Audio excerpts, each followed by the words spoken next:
ఎన్టీఆర్ మహిళా డిగ్రీ కళాశాలలో భారత ప్రభుత్వం యువజన కేంద్రం సర్వీసుల క్రీడల మంత్రిత్వ శాఖ నెహ్రూ యువ కేంద్ర ఆధ్వర్యంలో నైబర్హుడ్ యూత్ పార్లమెంట్ కార్యక్రమాన్ని నిర్వహించారు. ఈ కార్యక్రమానికి ముఖ్య అతిథిగా విచ్చేసిన జిల్లా కలెక్టర్ జి రవి నాయక్ మాట్లాడుతూ అతిపెద్ద ప్రజాస్వామ్య వ్యవస్థ కలిగిన భారత పార్లమెంట్ను గురించి వివరిస్తూ చేసిన ఈ కార్యక్రమాన్ని అభినందించారు.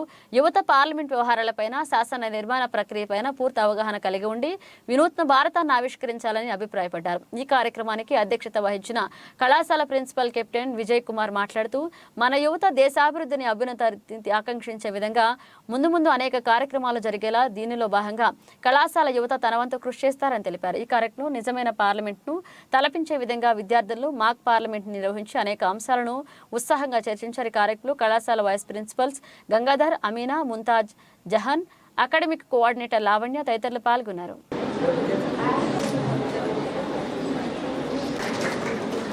Good afternoon to all of you. ఈ ద్వారా పార్లమెంట్ కార్యక్రమంలో భాగంగా మాక్ పార్లమెంట్ ఈ రోజు మాకు చీఫ్ గెస్ట్ వచ్చినందుకు ఏర్పడుతుందనే ఉద్దేశంతో వాటికి సంబంధించడం జరిగింది. ఇంకా ఎట్లా ఉంటుంది, ఎమ్మెల్యే ఇంకా ఎలా ఉంటుంది అనేది కూడా తెలియదు. ఈ బేసిక్ కాన్సెప్ట్ మీద భారత ప్రభుత్వము యువజన సర్వీసుల క్రీడల మంత్రిత్వ శాఖ ఆధ్వర్యంలో ప్రతి జిల్లాలో చాలామంది ఏదైతే ఈ సైన్స్ చదివే వాళ్ళకు ముఖ్యంగా తెలియదు కాబట్టి వాళ్ళకు ఈ విషయాన్ని తెలియజేయాలనే ఉద్దేశంతో అలాగే ఒక మాక్ పార్లమెంట్ మన కంటి ముందు ఒక పార్లమెంట్ వ్యవస్థని మనము ప్రత్యక్షంగా చూసే ఒక గొప్ప కార్యక్రమం అన్నమాట. Government degree college for women వారి ఆధ్వర్యంలో నైబర్హుడ్ పార్లమెంట్, అందులో ముఖ్యంగా మాక్ పార్లమెంట్ లాగా, అంటే పార్లమెంట్ ఎలా ఉంటుంది, డిస్కషన్స్ ఎలా ఉంటాయి, అక్కడ లాస్ ఎలా ఫామ్ చేస్తారు అన్న దానిపై ఈ కాలేజ్లో ప్రోగ్రామ్ ఏర్పాటు చేసి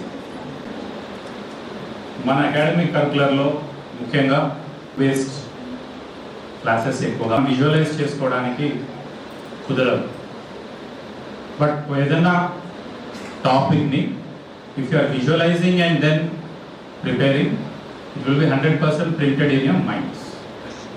So when we were in, we used to have this UN General Assembly, mock UN General Assembly, we used to have mock parliaments, mock assembly and freedom struggle and all these things we used to have, so that one thing, the students, they are engaged in this, everyone actively participates, and second most thing is you can visualize what actually happened.